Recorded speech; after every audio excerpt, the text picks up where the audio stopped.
Hindi ito politika, kundi ito ay para sa kapakanan ng ating pagiging Adventista at pananampalataya.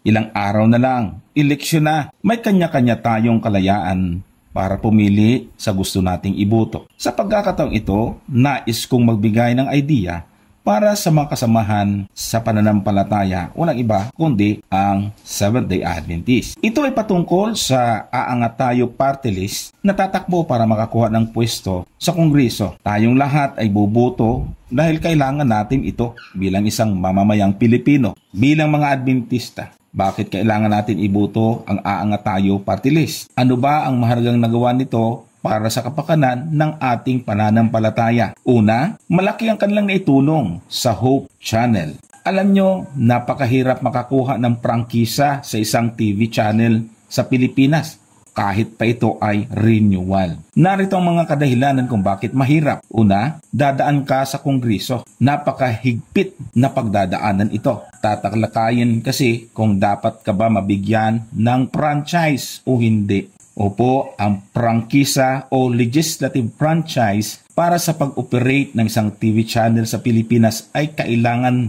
dumaan sa Kongreso. Kailangan mong magsumiti ng panukalang batas at kailangan itong maaprubahan ng House of Representatives at Senado na pipirmahan ng Pangulo. Halimbawa, ang nangyari sa isang malaking TV channel na kilala sa ating bansa. Kahit gaano ito kalaki o kalakas, ay hindi ito nabigyan ng panibagong prangkisa noong 2020. Kaya sila ay napilitang magsara sa TV. Bakit mahirap? O may mga hindi nabibigyan ng panibagong prangkisa? Napakarami kasing requirements. Dapat meron kang kakayanang pang-pinansyal para magpatakbo ng broadcast station. Hindi ka dapat lumabag sa mga batas o mga regulasyon ng gobyerno, lalo na tungkol sa ownership restrictions. Dapat Filipino-owned ang majority. May public service value ang iyong TV channel. Regulatory approvals. Kahit may prangkisa ka na, kailangan mo ng permits para sa mga ahensya tulad ng NTC, National Telecommunication Commission, para sa broadcast license.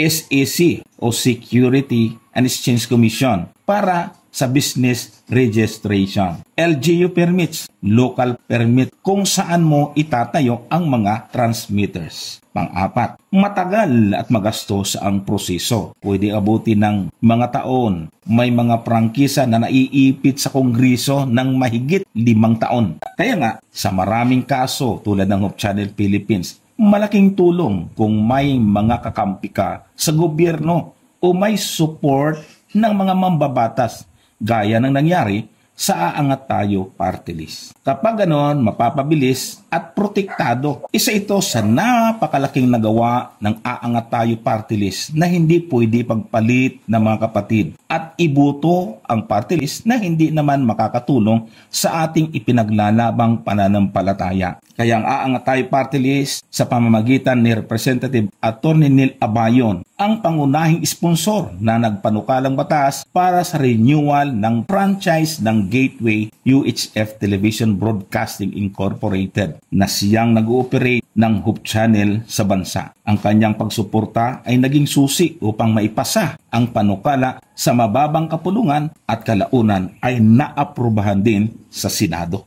Ayon sa Communication Director ng North Philippine Union Conference, nagkaroon ng napakalaking hamon ang renewal dahil sa hindi tayo papasa sa napakahigpit na requirements dahil sa kakulangan ng pundo at impluensya. Kaya dahil meron tayong kinatawan sa Kongreso, kaya nanguna si Aangat Tayo Representative Neil Abayon ng party list sa pag-sponsor ng nasabing panukala sa House of Representatives. Matagumpay din itong nakapasok sa kapulungan ng Senado matapos ang pag-aproba sa mababang kapulungan. Kaya ayon sa Manila, Philippines, nilagdaan ni Pangulong Rodrigo Duterte bilang batas ang Hope Channel Philippines Gateway UHF Television Broadcasting Incorporated franchise na nagbibigay ng panibagong 25 taon para magpatuloy sa broadcast. Ito ang napakalaking pabor na nagawa ng Aangat Tayo Party List na hindi natin dapat kalimutan sa darating na halalan. Kaya para sa ating mga kapatid sa iglesia, huwag po natin siyang kakalimutang suportahan.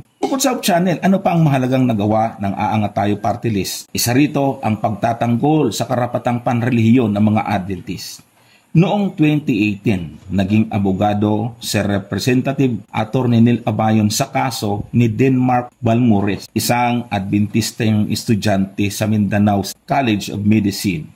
Si Balmores ay pinipilit na kumuha ng klase at pagsusulit tuwing Sabado kung saan ay hindi naayon sa ating panampalataya bilang mga Adventista. At dahil sa patuloy na hindi siya binibigyan ng karapatan ng pamunuan ng universidad na igalang ang kanyang panampalataya, nagsampa siya ng kaso. Nanalo si Balmores sa Korte Suprema na nagpapatibay sa karapatan ng mga estudyante na igalang ang kanilang pananampalataya at hindi maaaring pilitin na lumabag dito. Isa pa, examination sa araw ng Sabado. Isa rin ito sa malaking problema ng mga mananampalatayang Adventista sa matagal na panahon. Ang Saturday examination, sa usaping ito, si Representative Harleen Abayon, ama ni Representative Neil Abayon, ay naging aktibo sa pakikipagtulungan sa mga mambabatas upang maisabatas ang mga probisyon na nagbabawal sa pagsasagawa ng mga professional licensure examination tuwing Sabado.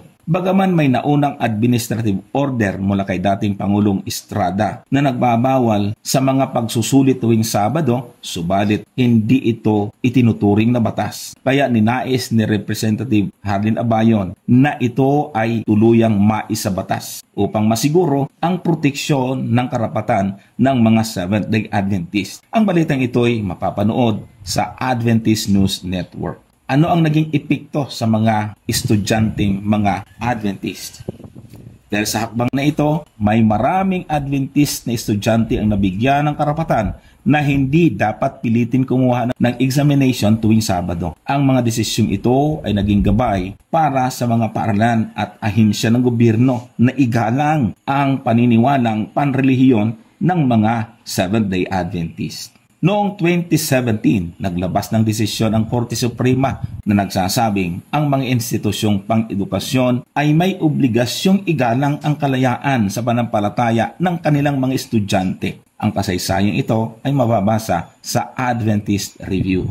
Kung hindi mabibigyan ng karapatan sa Kongreso ang Aangat Tayo Party List, sino ang magtatanggol sa ating mga Seventh-day Adventist kung may magpanukala ng panibago na ibalik muli sa Sabado ang examination? Maraming Seventh Adventist ang hindi iniisip ito. Basta ang tingin nila kapag may nagpo-promote tungkol sa politika ay masama ang tingin nila. Hindi po usaping pampolitika ang ating pinaliliwanag, kundi mabigyan ng proteksyon ang ating iglesia. Kailangan natin ang mata sa Kongreso, lalo na sa panahong ito. Bukod sa mga ito, ano pa ang ibang magandang layunin ng Aangat Tayo Party List, kung saan ay kasamang nakikinabang ang lahat ng mga mamamayang Pilipino. Narito ang ilan sa magandang panukala ng Aangat Tayo Party List noon at ang mga sinusuportahan nila ngayon. Una, pagsuporta sa programang pangkalusugan at pang-edukasyon. Ang Aangat Tayo Party List ay may advokasiyang tinatawag na healer na nakatuon sa health and healthy lifestyle practices. Ito ay tungkol sa pagsasagawa ng mga seminar, workshop at medical missions upang itaguyod ang malusog na pamumuhay. Edukasyon, pagtutulungan sa DepEd, CHED at TESDA upang magbigay ng scholarship sa mga estudyante at guro. Saan nakilala ang Aangat Tayo Party List? Bukod sa pagtulong sa mga Seventh-day Adventist members, ang Aangat Tayo Party List ay may mga programa na nakinabang ang mas malawak na sektor ng lipunan sa Pilipinas. Ang kanilang mga inisyatibo ay nakatuon sa iba't ibang larangan tulad ng kalusugan, edukasyon, kabuhayan at kapakanan ng iba't ibang sektor ng mamamayan. Kalusugan at malusog na pamumuhay. Layunin nitong mapabuti ang kalusugan ng mga Pilipino sa pamamagitan ng lifestyle reformation at pagbibigay ng access sa abot kayang gamot at alternatibong paraan ng pangangalaga sa kalusugan. Agrikultura at kabuhayan. Itinuturing ng Aangat Tayo Party List na mahalaga ang agrikultura sa pag-unlad ng bansa. Nagsusulong sila ng mga reforma upang mapalago ang sektor ng agrikultura, mapataas ang kakayanang makipagkumpetensya sa pandaigdigang merkado at gawing epektibong kasangkapan ito para sa sustainable economic growth. Pangangalaga sa kalikasan. Nagsisikap ang partido na maging bahagi ng lumalaking pangangailangan para sa proteksyon ng preserbasyon ng kalikasan. Isinusulong nila ang mga advokasya na naglalayong mapanatili ang kagandahan ng bansa at lumikha ng mga trabaho para sa mga Pilipino sa hinaharap. Sa kabuuan, ang Aangat Tayo Party List ay nagsilbing tulay para sa iba't ibang sektor ng lipunan upang makamit ang mas mataas na antas ng kabuhayan, edukasyon at kalusugan na hindi lamang nakatuon sa isang relihiyon kundi para sa kapakanan ng lahat ng mga Pilipino. Huwag kalimutan, iboto natin at suportahan ang Aangat Tayo Party List. Maraming salamat.